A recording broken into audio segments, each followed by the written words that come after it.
Hello and welcome. I was doing some research the other day on Mimi Till, the mother of Emmett Till, who was lynched back in Mississippi in 1955.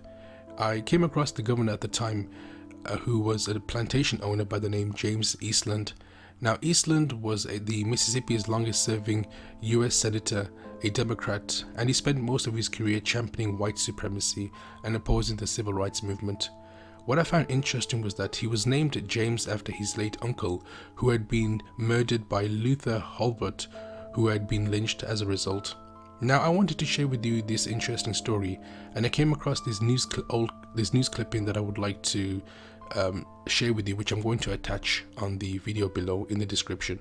So this led me down a rabbit hole, and doing more research, I wanted to make a video about the brutal nature of the lynching, not just of Holbert, but the woman who he was with, and the identity of the woman has not been found, and it is believed that it was his wife, but later research suggests that her identity was unknown. Now, Luther Holbert was a worker on the James Eastland plantation in Sunflower Country in Mississippi, and had been living with Mary, who was likely the ex-wife of another worker. Now, Albert Carr and Holbert had a dispute over the romance, and eventually Eastland intervened. Carr and Eastland went to Holbert's cabin armed with guns. It is here that what exactly happened is unknown, but both Eastland and Carr had ended up dead at the hands of Luther Holbert. Fearing for his life, Holbert bolted. The chase was led by Eastland's brother, Woods Carpenter Eastland. The alleged crime incited the white population. Over 200 white men pursued the Holbert with 2 packs of bloodhounds. On February the 4th, 1904, one of the mobs killed 2 unfortunate black men who were unlucky enough to be in the path.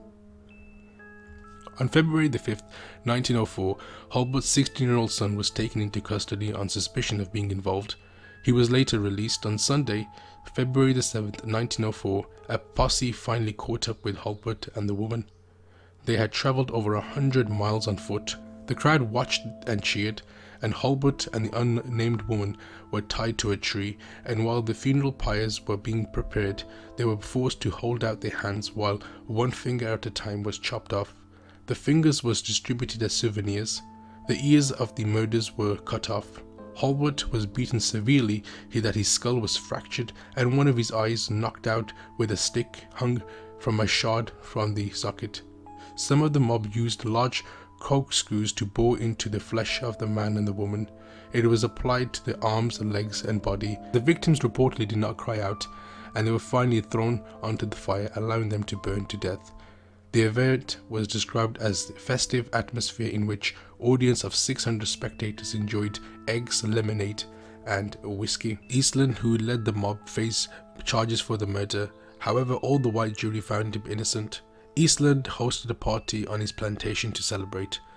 I hope you found this video interesting like I did, and like I said at the beginning of the video, this was just a story that I had literally just come across as a result of doing research on the mother of Emmett Till.